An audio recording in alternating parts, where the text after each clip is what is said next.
Hey everyone, welcome. Ready to deep dive into gender equality in Cuba. Always ready to go beyond the headlines. That's what we're doing today. We've got a little bit of everything: academic research, stories from young activists, a peek into community projects, even some official government statements. We're going for that 360 view. Love it. So, Cuba, right? Yeah. It often gets labeled as this super progressive nation when it comes to gender issues. But is that the whole picture? What do you think?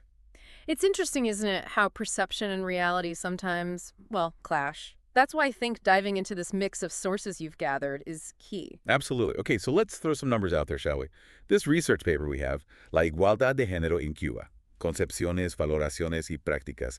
It doesn't hold back. Yeah. Get this. Cuba boasts one of the highest percentages of women in parliament.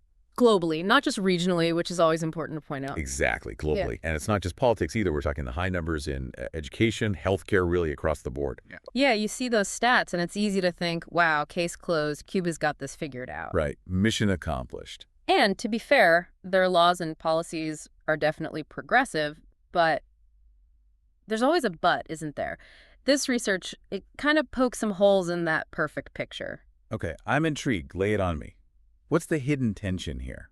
Well, the researchers found a real gap, between those impressive public stats and what's actually happening in people's daily lives, particularly when it comes to traditional gender roles, especially in the home. So it's like this public face of equality, but behind closed doors. Exactly. It's almost like, imagine a society where on paper everything's equal, but at home it's a different story. So women might have these amazing careers, but they're still expected to shoulder most of the domestic work, the childcare. It's that classic double burden, and it's something that came up a lot in the research. It's almost like this unspoken thing. Fascinating. So did the research touch on how Cubans themselves feel about all this? I mean, perceptions are just as important as the reality on the ground, right? Absolutely. And that's where it gets even more interesting. They found that while most Cubans, both men and women, believe in shared decision-making. Which is great. It is. But women are statistically more likely to report an unequal load when it comes to those everyday tasks. Housework, childcare, you know the drill. So even with shared beliefs, there's this disconnect between what people say they believe and how things actually play out. Well, that's something to think about. It really highlights how complex this issue is and how important it is to go beyond those surface-level observations. To dig deeper, right. Yeah. Because data can only tell us so much. Exactly. And that's where, luckily for us, we have these other sources to round out the picture, like this article you found from UNFPA Cuba, Adolescentes y Jóvenes en Cuba, Garantía del Desarrollo Sostenible. It introduces us to these two amazing young activists, Pedro and Lilibel, and they're doing some really inspiring work. Their stories are incredible. I mean, they really embody this generation that's not just inheriting the past, but actively working to change things, shaking what gender equality actually means for them. And they're each tackling it from these totally different but equally vital angles. We've got Pedro focusing on combating violence against women, such important work. And then there's Lilibel, who's all about championing sexual and reproductive health and rights. It's interesting. You mentioned Pedro working on combating violence against women, and Lilibel focused on sexual and reproductive health and rights. Those two areas, they're so interconnected, aren't they? Totally. It's like two sides of the same coin, right? Exactly. Because ultimately, we're talking about bodily autonomy, agency, the right to live a life free from violence. These are fundamental for everyone, regardless of gender. Couldn't agree more. And you know what really struck me reading about Pedro and Lilibel was this emphasis they both had on, get this, knowledge and open dialogue. Like those are their tools for change. It's amazing how powerful those can be, right? Sometimes we don't even realize the assumptions we've grown up with, the things we've internalized. It's like those aha moments, right? Where suddenly you see things from a whole new perspective. And sometimes just talking about these things, bringing them out into the open, it can be revolutionary. For sure. And speaking of taking action, this UNFPA article, it mentions some really cool projects they're both involved with. We're talking youth camps, social media campaigns, community outreach programs. I mean, they're not just talking the talk, they are out there doing the work. It's that ground level action, That's what creates those ripples that turn into waves of change. 100%.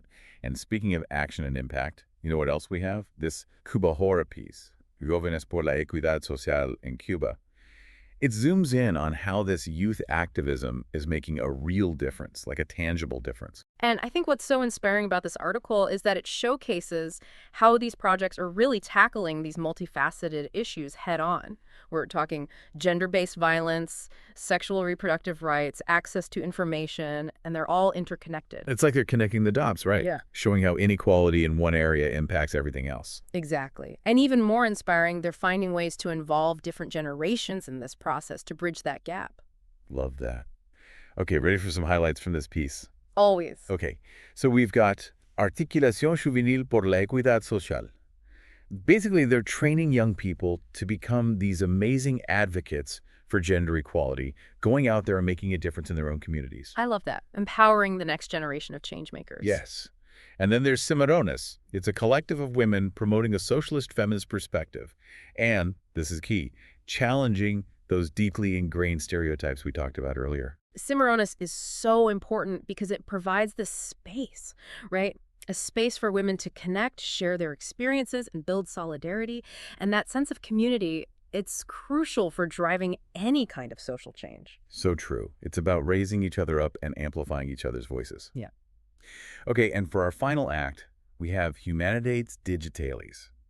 And get this, they're using technology to empower communities and bridge that generational divide.